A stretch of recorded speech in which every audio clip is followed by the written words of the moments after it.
music and just showing us black excellence, showing us That, how to be fly, how to get that's the fly, other. like That's the other part. when to get fly. That's You the know what I other part. mean? Russell, for as much as we love Russell, Russell was the part of hip hop that was us. We from the streets. We very abrasive. We like, yo, Russell's beauty was I don't give a fuck. Like I'm wearing what I want to wear. You know what I mean? I'm from the street. But Russell's attitude back then, you know what I mean, was just so aggressive.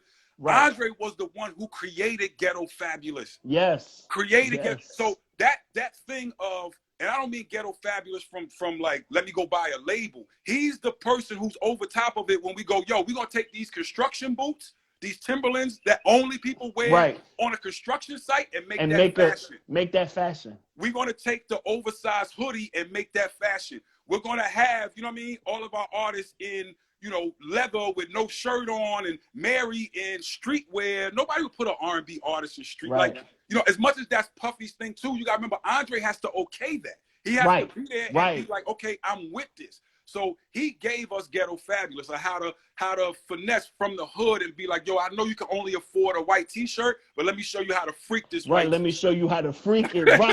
Exactly. Yeah. Yes, man. Yeah. I've been watching those New York Undercover episodes, and they've been getting me through this quarantine. I watch one every night. Like I pulled up one the other day with Sticky Fingers. Remember Sticky Fingers? His DJ got killed, and Yo-Yo was his girlfriend. Yeah. Like so, just to be watching the old episodes, and I'll see Jesse Terrio in the classroom playing like a student just in the class that Malik Yoba and old boy was going into the class, like just little Easter eggs. And he always used that scene where they go to the bar, right? They always went to that same bar. And whoever the hottest artist of the moment was playing in that bar. Even if it was only 10 seconds of the shot, you know what I mean? Like Yeah. Nah, man, super. Miss him, man. I'm gonna miss him. Yeah, man. Nah, super influential, man. It's a great loss to the culture, man, and hip hop as a whole, R&B as a whole. You know what I'm saying? Like, but while I got you on here too, let me ask you this, man. Like, and this is good for the people that's watching this. What did you think of when you was coming to reinvent yourself to where you are now? Like coming from MC who has success to being like, yo, I'm gonna host these parties with Jeff, and then I'm gonna move on and DJ myself, you know what I mean? And then move into the space that you at. It's like, it's that reinvention that we love to see. I think that's why people are now finally getting to see like the skills that I know and be like, yo, this is a cool ass brother. Some people just didn't know, but now they can see your personality, your energy, like all the videos that you put. What made you say, all right, I'm gonna transfer into this thing? Well, when I moved to LA, I just, you know, I was still songwriting, but I was just, you know, in a rut, in a funky space. You know what I'm saying? I was dating Esther at the time. You know what I mean? So me and her running in and out of these sessions. And she was the one that put the bug in my ear, kind of sort of like, yo, you should. I had the turntables set up in the crib, you know what I'm saying? She was like, yo, you should go out, you should play. I'm like, yeah, I'm chill. She's like, but you good. And the one thing that brought me back to it is I knew I loved music. I love presenting music to people. I've put it out myself. I've written it for other people. I've talked over it, like whatever. If it's around some music, it was always my thing. So I was like, all right, well, I knew I had to get better. So I just locked myself in a room. That's the key. And I was in LA, so I started hanging out with the Beat Junkies, started hanging out with Rap-Matic, J-Rock, you know what I'm saying? And because I knew, I was like, I'm going to get the gig off my name, but if I ain't good, I ain't getting called back. Like, they'd be like, yo, Skillz the homie, it was cool, man, a little couple of them transitions, he the homie, but so I was like, what I want to do is I want to be so good that people can't deny that I'm serious with it. And what would happen was I would get DJ gigs just off of the name, and people would always think, oh, he gonna play some 90s hip hop, he gonna play some Big, he gonna play some Nas, some Hove, and that's all it's gonna be. And I'm like, fam, it's 90% girls in here, fam. Right. Like I'm rocking for the ladies. Yeah. So not what happened? Not understanding that you got the musical knowledge and just needed to put it into right. as if we sit around and listen to just hardcore MCs all day. Right, that's all I listen to. Bro, I don't know nobody that only has one type of music. You know what I'm saying? So what happened was, you know, they give me a 2-hour set. For an hour, I just play records. I'm just chilling, just in and out, smooth transitions, easy. Second hour, I start getting busy. So DJ is behind me like, oh, this nigga for real. Right. And I'm like, yeah, like, and in the midst of that, I'm hosting, I'm DJing, and I spit some bars over my own shit at the end. So niggas like, then this a show, nigga. I'm like, yeah, absolutely, nigga. Like, it's a show. I wanted to be a full show. But the one thing I lacked off was, because you can only, I tell cats this all the time, you can sit in the room and practice by yourself all day. But reading a crowd, you have to be in front of a crowd. Complete skill. So I, especially for those, and I just want to build on what you're saying, like, because I'm one of those that, like, I try to test myself, right? So I know I got some brothers that, like, they do this one thing, and that's the only gigs they take, right? Like, I play this type of music, I'm only doing this. Me, it's not only just for the money of it, right? But it's for the challenge of, like, walking someplace, and I got to figure out what's going on here. What these people like. And there's been plenty of times where I walk in and I got an idea of what I'm gonna do, and when I start playing, the crowd is like, not, and I may judge the crowd wrong, right? So I'm like, I gotta have so many bags that if I walk into a spot and I'm like, I'm thinking it's like a top 40 hip hop bag, and it's not that, and I start playing, they like, nah, Goo, we came to hear underground, so I'm gonna switch to my underground bag, or vice versa. I've been in spots where it's like I'm in my underground bag and people was not really fit. And I'm like, yo, I'm not the one to control what your perception is. Yeah. So I'm going to service everybody. Or that allowed me to get more gigs because it's like I could double, you know what I mean, double up and be like, okay, if I get this flight to wherever, to London or whatever, right? I'm gonna do one type of joint on Friday. Now the promoter on Saturday, who may not be able to afford the flight but is willing to pay my price for the underground set, and most of the time, and make a weekend out of it. Joint ain't as big as the Movitas. You know what I'm saying? Facts. But I still want to do those. So it's like it allowed me to do different gigs and meet a bunch of different people. You know what I mean? By testing my own skill of how to specifically read a room. Like I want to do that's my influence of the Kid Capri influence, right? Because I see them do everything for everybody, in 2 hours. Whether that's an all-white party on a boat for, you know what I'm saying, people my mama age, or whether that's like, you know what I'm saying, playing for my son who's 16 years old and his friends and knowing what they want to hear right now. So that challenge, I think, for me is a deep. And then I try my best to slip little things in that I'm like, okay, they may not have this, or they may rock with this, or, you know, all of those sort of things. That's the dope part. Reading the crowd is important. When I started doing gigs, like, and the phone really started ringing, I understood how important that was. You know what I'm saying? Like you said, I'll take something on Friday and then take something on Saturday that I could get to quick, fast, just because I want to test myself. Like, oh, this the type of party y'all doing? Oh, cool, I want to do that. Like, if I'm a music head and I pay attention to what people like to hear, then I'm going, bro, I don't give a fuck if some aliens call me for a wedding. Nigga, I want to be ready for that shit. You know what I'm saying? So even when I started like the 90s Girl Brunch, like when I started that joint, I was like, I'm going to just play records that girls want to hear if they was at a brunch. Period. Like, and even in this, like you said, I still drop in little nuance records they never heard. Like, man, listen, it's been amazing doing them joints. Like, they like real gigs, bro. I do them joints every weekend. I had the most fun. They sound good. And it's getting the name out there further for people that, you know what I mean, that may not know. Like, and again, what I see shining through is your personality. So there's a bunch of us that know you and been around you and we chill together, ate together. You know what I mean? That. But then now people are getting to see your personality beyond just like, oh, Skillz the rapper. You know what I mean? Like, And listen, got to be a jack of all trades. I told you I'm in here trying to mix my own records and shit. Nah, if you need any help with that, let me know. Let me know. Nah, I will. How we gonna get this? Man, how we gonna get this this wrap up this year, yo? It ain't gonna be shit to talk about. Listen, I get so many people asking me about it, like, yo, Skillz, why don't you just go ahead and do a wrap up right now and just get it all out the way? I'm like, fam, if I could do a wrap up today and it'd be New Year's Eve, we fast forward to New Year's Eve, man. I would do it in a heartbeat, bro. I love them joints too, man. Them joints be so funny. I be waiting on those joints. Thank you, man. I appreciate it, man. I appreciate it, man. So listen, before you go, I gotta ask you, because I already asked it on the internet and it turned into a huge thing. So I put up a tweet yesterday. And somehow it ended up on the Shade Room, and then somebody called me. The funny part was you said, yo, when somebody called you and tell you ended up on the Shade Room. And the first thing you do is like, I'm on the Shade Room? Like, it's never a good thing.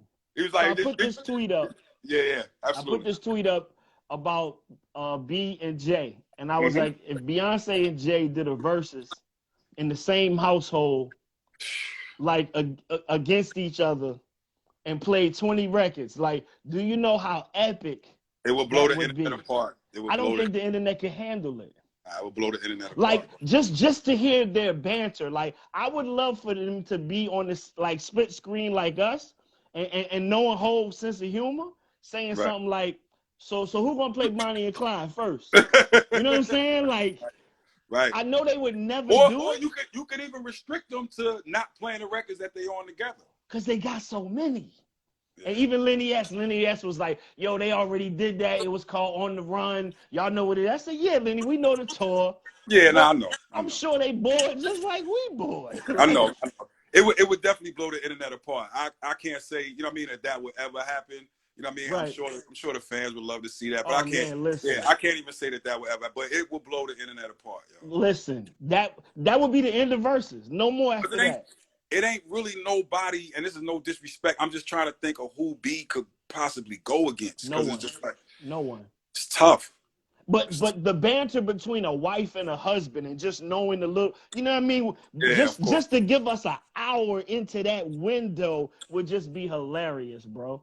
Yeah, I think it would be so dope. I know it'll never happen, but it'll be so dope. It's a dope idea. It's a bunch of them out. You know what I mean? Like I just like where Swiss and them is taking it, yo. You know, I want to take the gender off. Like, I don't want it to always be male against male, female against female. Like, records against records. That's what made me think about Hov and B. Like, here's another one I thought of, because they friends, and I thought that it'll be dope. I would love to see Missy and Mary just play records. Because they friends. I get that. I think Missy and Mary is almost two different things, though. Like, I just want it to be hits. I ain't worried about what kind of music. But you gotta kind of put Mary up against the other classic, super classic R&B. Ooh. And that's it's tough. Ain't nobody. It's tough. Ain't nobody that can mess with Mary. Mary crosses these lines of, like, she got R&B, but it's hip hop influence, because she's, you know what I mean, she's our queen. Right. But then it's also like, you're thinking about Mary's slow songs, like, you gotta have somebody to come with them slow jams too. That was the I don't know. Mary is tough, bro. It's a lot of people that's tough to pair up against each other. Right. It just from their catalog, you know what I mean? Like, but just, you know, but see, but you thinking about it. I know Mary versus Usher. Ooh. Mary versus Usher. That would be hard body. But see, here's the other part. When people sit at home and they go, okay, first of all, you restricted to 20 records, right? And we talk about artists that got way more than 20 records, but it's also, I'm into the art of battling. So it's like, what record do you play after what record? Like, you can have your 20 ready, but if I was to battle, let's say they did an engineer battle, right? Strategic. And I got my 20 ready, and I'm going for hits. I got that lined up. I'm going for the angle. If somebody hit me with, like, some underground, I'm bringing out my, like, rock cocaine flow from De La Soul and things like that. I'm going to be ready in every avenue in case the person talks shit about a certain thing. I'm gonna go to that point. Right. Teddy Riley was really having to deal with the fact that Babyface is talking so much shit. Like, I called him Shady Face. I changed his whole name to Shady Face. Yo, his shit talking game was so immaculate. Yo, it was like an old gangster where he was just like, yo, like, I'm not even I'm not even bothered by you. His whole thing was like, grab the drink and be like, yeah, that was cute, but after the club when the lady wants to Yo. Shout to KD, Kevin Durant in here. Big up to the fam. But listen, it's like when he told him, he said when he played the remix of I Get So Lonely, and that nigga Babyface leaned back and he said, "Oh, that was the remix." He's like, "Yeah, you know, me and Blackstreet, we did the remix on that." He's like, "Yeah, oh yeah, because I never really did remixes." I don't do I was like, "What?" Oh, shit. He just, but psychologically in a battle, right? As somebody who, that he knocked that whole thing out of don't play no more remixes. I'm shitting on that to say I write the original song. I'm who gets remixed, right? Is what he's saying. But psychologically in a battle, you got to understand that is so perfect. Like I'm one of them that watch DJ battles. I watch I'm a rap huge battles fan. Yeah, right. Rap battles. Sound clashes. Right. Sound clashes is like my biggest thing, right? Because I'm a huge sound clash fan for years. So you can have classic sounds come out, right? Then you can have people like Mighty Crown. That's like, yo, you got these two Japanese dudes over here that's killing classic sounds because they write better dubs. You know what I mean? And it's just like the battle is the battle. It's what song do you play after what song? After that song. So it's because it's almost like if somebody come with a line, you got to have a rebuttal that you got to Eminem them, Papa Doc them, you know what I'm saying, and bring the line back. So like, bro, like Babyface, his demeanor won alone. Like when that nigga showed up by himself, sitting there, I was like, this shit over. With the Grammys in the background, the SSL in the background, like I'm in the wine. That was it. It was grown man from then on out. He set the whole pace. Pace. When I went to his studio in LA, Harold took me to his studio. Yeah. First of all, I never seen that many plaques in my life. It's ridiculous. Like I tried to explain to people, it's a ceiling that's 12 feet up.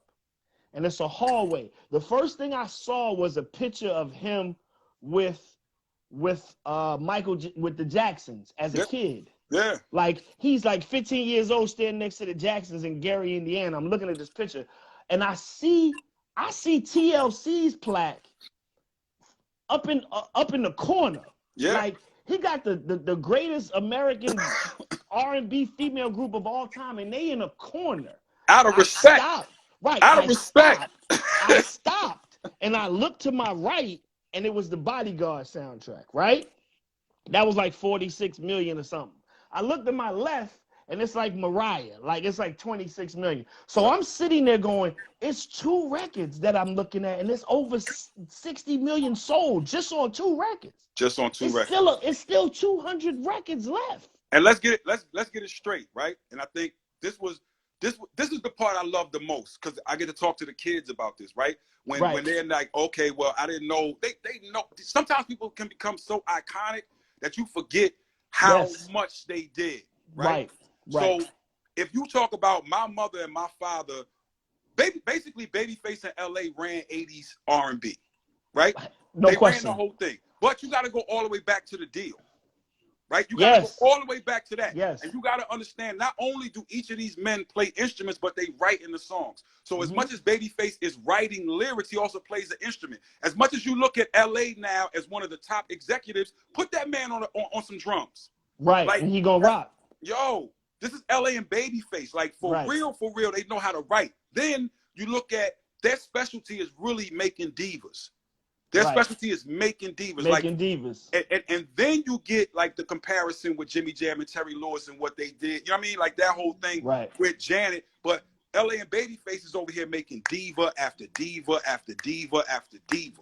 Whether or not it's fast songs, slow songs, whatever, they ran 80s R&B. So for Babyface, you kind of forget like how many things he wrote, because you have the Bodyguard soundtrack, because you have Mariah Carey's numbers, and you got the women in front of it singing the song, so it's easy to forget. You know what I'm saying? But you know, we the type, we paid attention to credits. We read them, we opened them CDs up, we flipped over the back of the albums and read the names, so we always knew. You know what I mean? But like I had heard, I don't know how true this was, but I had heard that it was supposed to be Jam and Lewis against Face and Reed. That would have been a dope battle. But I still love the one that they did. That we got. Yeah, I love the one that we got because the vibe, you know, minus the technical difficulties at first. Right. And even with the technical difficulties. It was still dope. In today's world, that made great memes. It made stuff for us to laugh at. Right. You know what I mean? It made it like fun. And as long as Teddy like took it the right, which he did, took it the right way, and he was even laughing. You know what I mean? But right, you have to. Look at their profile and what that did for our, especially because both of us are in a university setting, right? I was so proud of you when you got to the university setting. Oh, thank you, man. Thank you. And you hit me and was like, "Goo, I got my first class. Like, what am I going to do?" But because we understand teaching to the youth that these sort of things, they need to see us as adults celebrating these people, and they naturally ask the question, why are they into them so much? Right. So now you get to, you know what I mean, explain everything. And that to me, that was the biggest thing of. And again, if I'm Teddy Riley, I would have played the battle completely different. Where Teddy Riley should have went is that, yo, I got hip hop songs. Let's not forget, Go See the Doctor. He played the show. Right. He played the show, but he could have been in his hip hop bag a little more. Right. More. Then you get into your New Jack Swing. Then you get into, you know what I mean, your rump shakers, your ballads, like, your ballads and all. Then you get into your mic. We all knew you was coming with the mic at the end. Right. It was almost like that thing where like, me and you know Jonte, but I don't think the world knew Jonte. Knows Jonte, right. So when Jonte started pulling out them records and then ended with the Aaliyah joints, I was like, ooh. Right. It's like you forget. You forget. And I know Jonte catalog, but I'm like, the world don't know. You just see him in pictures with Usher and Jermaine Dupri. And you just be like, oh, he's part of the crew. You know what I mean? Nah. Pen game immaculate. Immaculate. That's what the Verzuz is for. Yeah. For that, like I would have played it a little different if I was Teddy too. But at the end of the day, it was what we got. Was crazy. Was insane. Crazy. I loved it, bro. I love what they doing. Like I told Swiss, I'm like, yo, this is one of the best things I ever seen. Like I'm so proud of him with this thing. Right. Like the way he's doing it, and like what him and Tim is doing, and then watching literally like after somebody get off of there, like look at Jill and them numbers. You know what I'm saying? Right. This week is so crazy.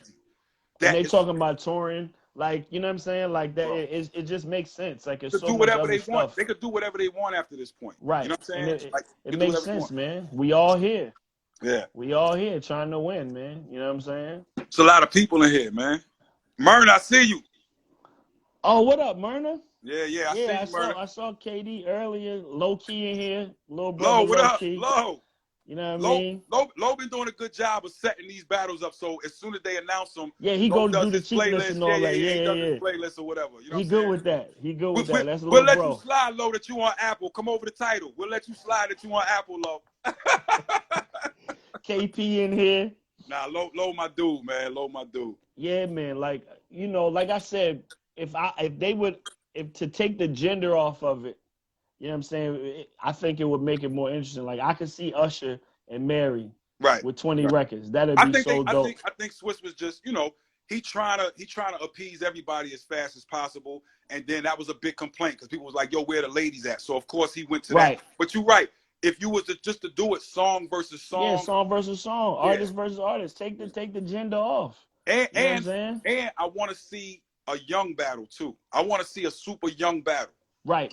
With like, that would make sense. Just to get the younger generation into it, and then the same thing that goes backwards. You know what I'm saying? Like for us, because there's a lot of times where there's younger artists and my older people that are like in their life. You know what I mean? Again, we older. I'm 46 years old, right? So my friends work a job. You know what I mean? They come home. They, you know, I'm taking care of their 3 kids. They cook dinner, you know what I mean? They watch a little bit of the news. They ain't got time for like, and they kind of look at the young boys like all that shit is garbage. And I'm like, no, it's not. A lot of young boys it's a lot of fire. Murdering. Yeah. Like on the type of shit we like. You know what I'm saying? On the type of shit we like. So I would like to see like some of the younger generation get involved in just you know what I mean? A couple of them like where it's the young boys, but the young boys that we could get into the music too. And me as a fan, like even when Snoop popped up and was like, I'm ready for whoever. I would love to see that. He said Jay, you know, I think Jay and Snoop would be a great battle. Because you know I feel like Snoop got the best catalog in hip hop, period. We could argue about that. Well, let's argue. We could argue about that. I'm not taking nothing away from Snoop. Snoop is, let me say this first. Snoop is that person that transcends hip hop, right? Because I feel like Snoop is on a level that is just so much. Snoop is the only person that smoked weed in Dubai, bro. You can't smoke weed in Dubai. Never, never. Like that's how when we talk about celebrity, it's no other rapper that can cover the ground that Snoop Dogg covers and still be himself. And still be himself. I see him smoke with cops, with like the whole nine. Yeah. Like Snoop he transcended our thing. You know what I mean? He's bigger than that. He's an icon now. Your grandmother knows who Snoop is. Yeah, but if you talk about catalog, if you talk about catalog, I think we could give Snoop a run for his money, bro. I think we could give Snoop a run for his money. Okay, now here's the thing. This is what I say, Guru. Okay. I know Low Key is probably in the comments snapping because he probably was waiting for us to have this conversation. Now, as where Snoop slowed down in his later years, he had so much steam in the beginning. What year? Okay, so if we talking about, and I'm being clear for the audience. So if we talk about the beginning, right, where it's just I'm on the Chronic album and I'm with Dr. Dre, then we talk about the biggest rap debut to date when Doggy Style when Doggy Style dropped. Then we're gonna go through, you know what I mean? We're gonna go through that whole period. Then I'm even including the Master P period because he's got the for my niggas because I'm down for my niggas. Because here's the thing. That's the thing. He got so many records that people forget that he was on them. Now, where I'm saying Snoop had hits and he has bona fide hip hop hits in 1993, right? Hov didn't come out till 96. No, absolutely. Right? Yeah.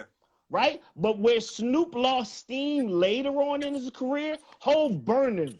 Big Pimpin', Hard Knock, like he burning at this time. Right. You know what I'm saying? He's burning. Snoop, one record a year, maybe, you know what I'm saying? No nothing legendary in 2020 whatever from Snoop. Right. So people were trying to debate me like, no, hold on. Beautiful. What year did Beautiful come out? Beautiful might have been something. Yeah, Beautiful is still he was still kicking out a couple hits. Hold on. I think Drop It Like It's Hot, Beautiful. I'm trying to think of his 2000 hits. Like, but here's the thing. Monumental records. Like Drop It Like It's Hot, Beautiful. Like them joints is serious. Now, but here's the thing. I'm arguing with somebody. And they said, Skillz, I can't remember the last time Snoop was on the radio. I said, bro, Snoop had a hit in 2018. Yeah. No, what hit did he have? I said, nigga, this. Yeah, of course. You forget he was on Smile Bitch. Right.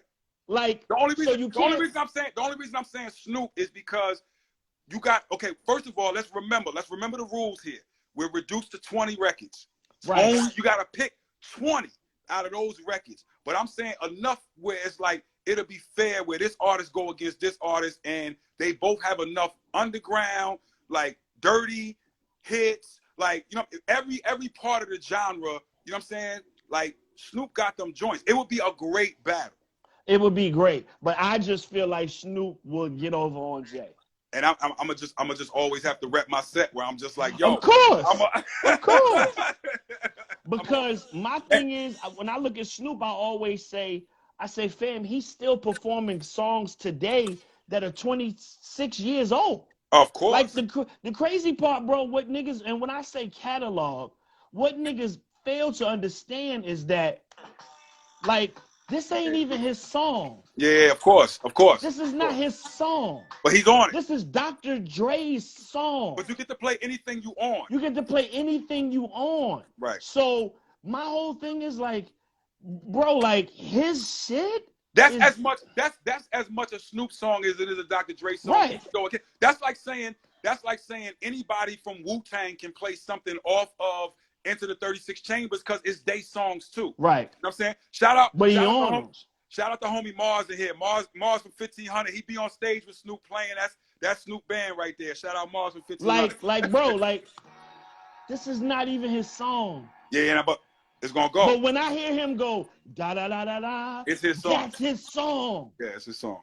It's his song. So yeah, but if you play that, I'm gonna go into my hit bag immediately. You know what I'm saying? As you have to. But I'm gonna have to. I'm thinking of the way of like, okay, the hit bag to me is easier because it's like, yo, I know your hits, you know my hits. I'm gonna try to square them up. It's more or less thinking like when he go into a deep hardcore, like, see, if a nigga play Gin and Juice, I gotta figure out like what I'm gonna play after. I gotta go into like a Guru, round. what would you play after? What you play after this? I gotta go into a hit. Either Give It to Me. I gotta go into New York State of Mind. Yeah. I gotta go into like a big record.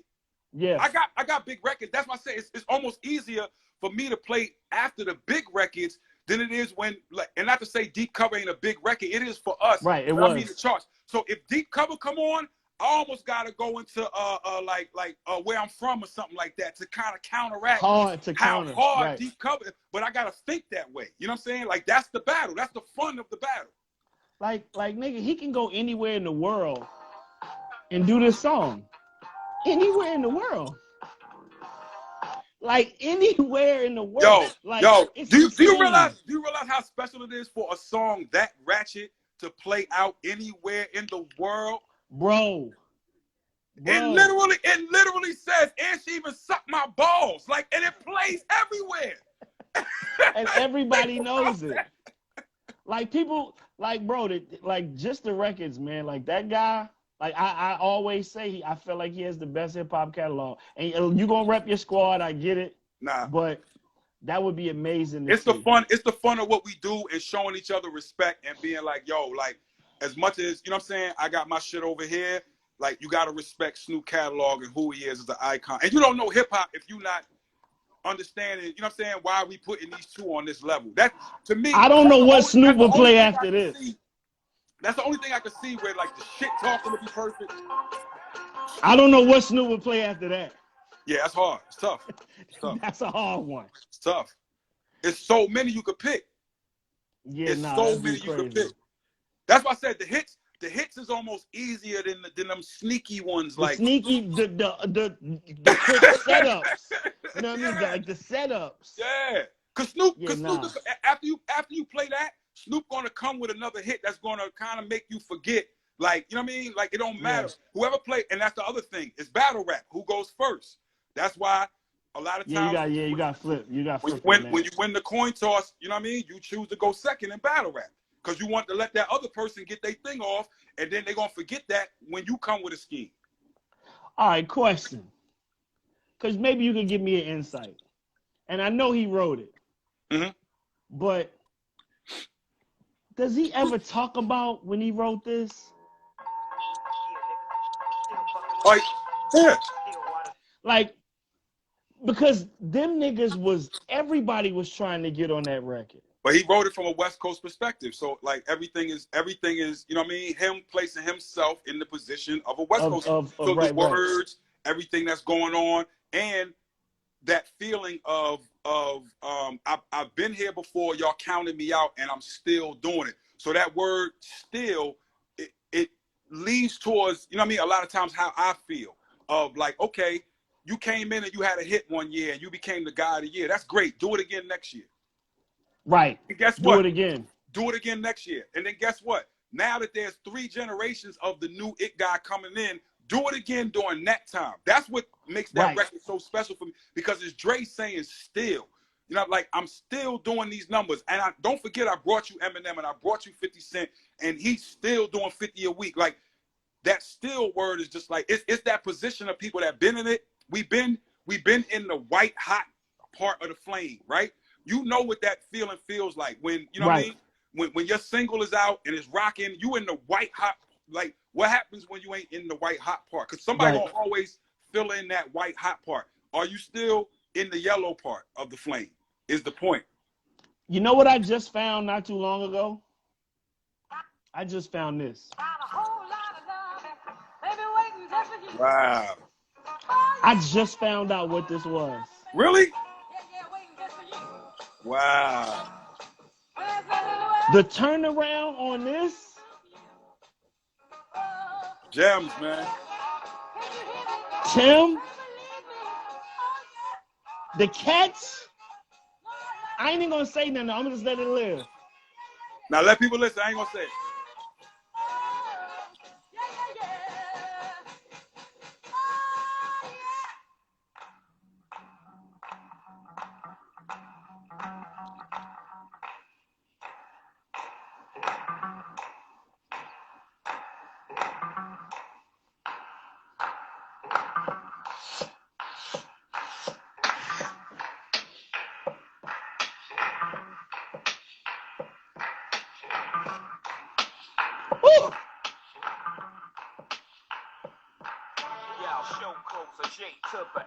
Bro. Shut her down. Who the fuck around? Game spitter, rain sitter, Bentley drop a nigga. Keep a full clip, I have to empty out on niggas. Whole bagger, no slacker. Get this shit jumping like 8 blacks, 4 crackers. Get your ass jumped. Chris sipper, 6 dipper, wrist hitter, nigga. Cat buster, ass toucher. And right after I play this, I play this. I'm about $1. What the fuck is 50 cents? They say this is a big rich town. I just come. Like, nah, it was ill. It was ill. It was ill. That time was ill because a lot of it was like me constantly being in the studio, right? So then a lot of the things that the public would see would be like my rest time. So like if he's in the studio doing something and it's like, yo, I got Summer Jam, I wouldn't go to the Summer Jam because I know that's my time I can actually sleep. Right.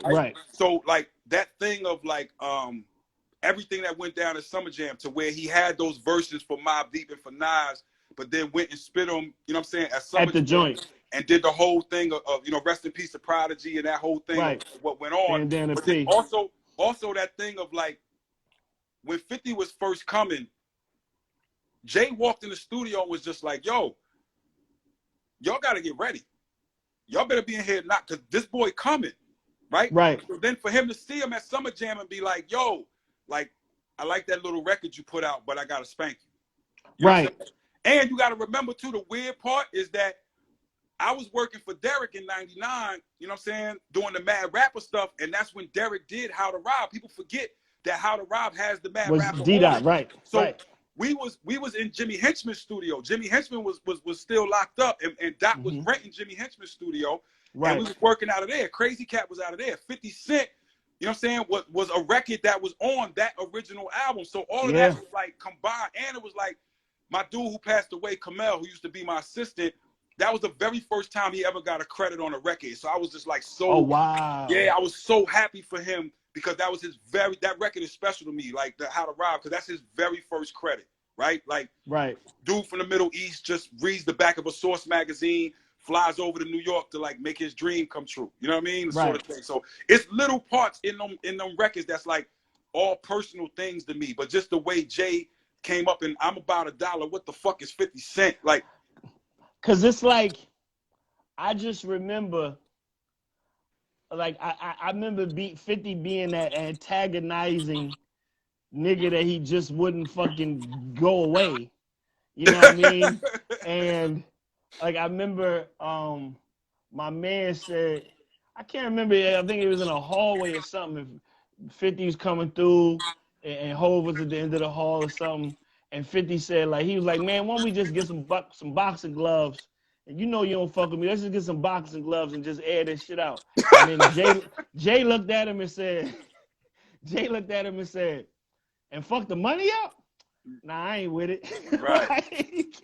And just put him over there. Like, I love 50, yo. Hungry Iggy, you got that hunger, gritty cat that's on the come up, and you see a little bit of yourself in him. Not so much as everything, but you see that hunger, like somebody else coming. I love Fifth, yo. Fifth, every time Fifth see me, he always, like, I've been in places where, like, and I just love Fifth for the fact that, like, he'll be walking and will stop what he's doing to come be like, yo, cool, what's up? I've never had a bad run-in with 50. Like, and I don't think people really understand how good of a hook writer 50 is. Right. Like, his hook game is immaculate. Amazing. Like, yo, amazing. I was in the studio one time, and of course, I'm sitting there, it's me and Bleak or whatever, and we hear this joint, and he's like, I know you don't love me, because you ain't the same when Jay-Z's around. I said, fuck, man, like, that's our hook. Right. Why didn't we think of that? Right. I was so jealous. I was like, yo, that's it, right? And then you could just say whatever name, because he already painted the picture, right, of saying, like, yo, I know you only fucking with me because of this thing, but when Jay-Z coming to town, yo, but that, I was like, yo, this motherfucker is so good at writing these hooks. I was so mad at that hook, yo, because I'm not a hater, because I'm sitting in a room trying to do the same thing you doing. You know what I'm saying? I'm trying to come up with the freshest hook. Like, when he came up with that, I was just like, yo, Bleak, that's our hook. How we ain't think of that shit? Bro, this one? This is how we do. We make a move and act the fool. When he gave him that, This is how we do. I was like, yeah, this little nigga out of here. Yeah. Like, I didn't know who Game was. I was just like, he just know how to stay in a pocket. You know what I mean? Like, and to hit his ears trained, because he'll almost find an instrument to mock and find the right words. You know That's what I mean? the whole thing. That's the whole thing, is to find. It's like, okay, the producer give you the beat, right? You got to find an instrument to follow in order to make the voice fit into the song. It's almost like if somebody gave you a beat and you a guitar player, you're gonna find a groove that goes along with the rest of what. So the lyric sometimes that's sometimes the biggest part of it, where MCs like you, right, that can really rap. And let's take Big, for example. This is the genius of Big. Of like, we know Big could really rap, but sometimes he's just following the flow of what is going on. So it's not really about like he's saying the most intense rap. It's B-I-G, P-O, P-P-A, no info for the D-E-A. He just spelled his name. Right.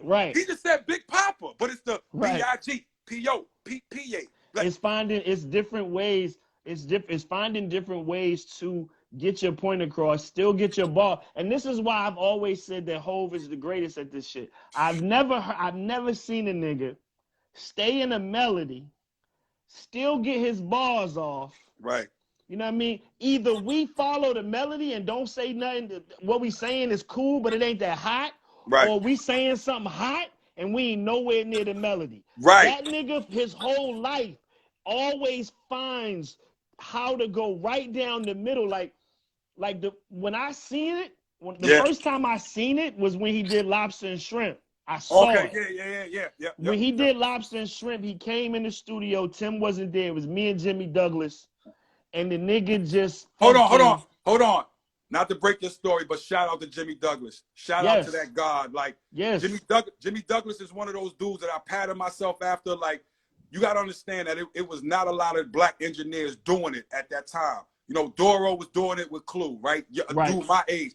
Jimmy Douglas is almost that example of, like, who we worship, and the fact that he's done shit with Earth, Wind, and Fire all the way to Timberland. You know what I'm saying? Like, and had runs. If you think about him with the classic people that he was with, all the way up to the fact that he did the Tim run of Aaliyah, Genuine, Missy, like that whole run. Shout out! I can't not say Jimmy Douglas without showing that reverence. Like, and I don't care if people don't know who he is. He's who I worship. You know what I'm saying? He's who I worship. Yes, sir. So Hov came in and said, "Where Tim at?" And he was like, "Yo, he went to get something to eat. He be back." He said, "Oh, he got the beat?" He said, "Yeah." He said, "All right, play it." Like, we spoke, like, and he had a tennis ball. And he started playing the beat, and he was just taking the tennis ball and throwing it on the floor, and then it hit the wall and then come back to his hand. He was just doing that. He just did it like halfway mumbling, but just still like boom, boom, boom. No ID said, "Y'all funny." No, Dion, you funny. Shout out No ID in here. Shout out No ID. So he's throwing the tennis ball, and he says, "All right, I'm ready." Right. And I look at Jimmy Douglas like, what the fuck he ready for? Like, what the fuck you mean he's ready? He goes in the booth, and this is what he said. And I'm sitting there like he was bouncing the ball for like 10 minutes.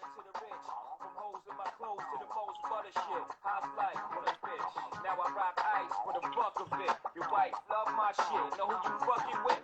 Jay Hova. Boy, I never got no play. Now these bitches wanna give me more head than Sade. Crisp in the six with your bitch parlay. I need privacy. I pull up the back shade.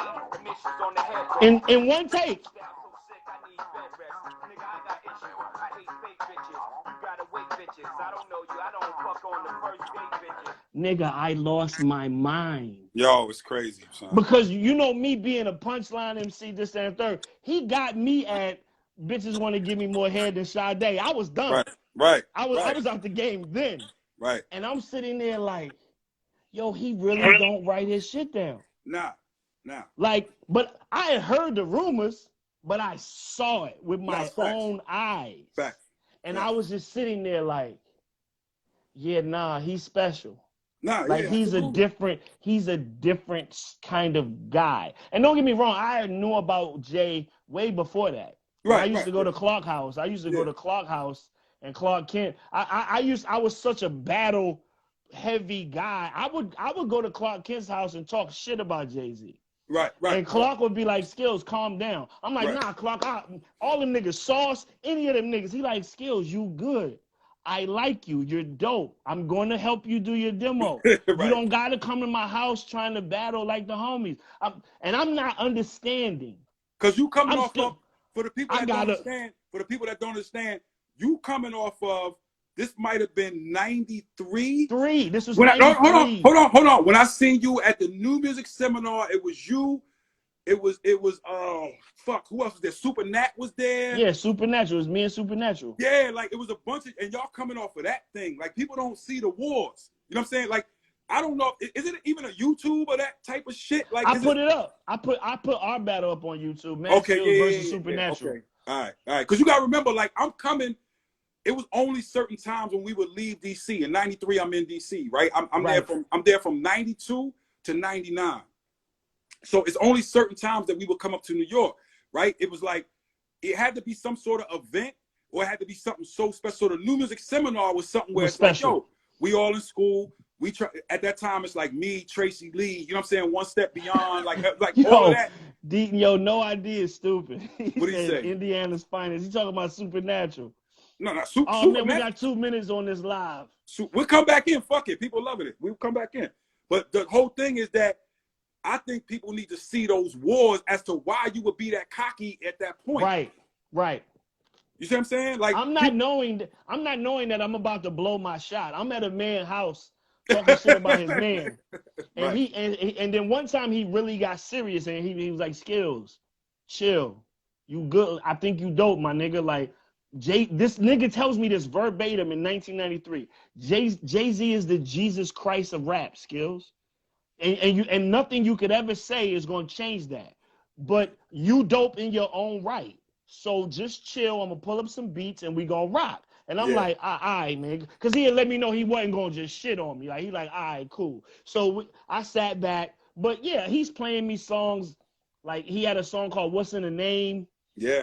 Where he was, oh Lord, like he was like, I went to the head of the class and I got an A+ from the large professor. Like, ill songs. Right. Ill songs back in the day, man. There's like, a lot of them. This is is 93. That ain't around no more. There's a lot of them joints that never came out, that never, like, you know what I mean? Like songs you might have heard, shit that I've only heard in you know what I mean, recent years when we was going back over stuff. Because I wasn't with them at that time. But them songs is ill. Even if you think about like what his mind was on at that given time, or the rhyme patterns that he was constructing, because Jay was doing the fast triplet, you know what I mean, couplet things back then. Like those rhymes is super ill from that super time. Intricate. Super. All right, we got 10 seconds. I'm gonna log out. I'm gonna hop in and request back in. All right, no doubt. Got you, my brother.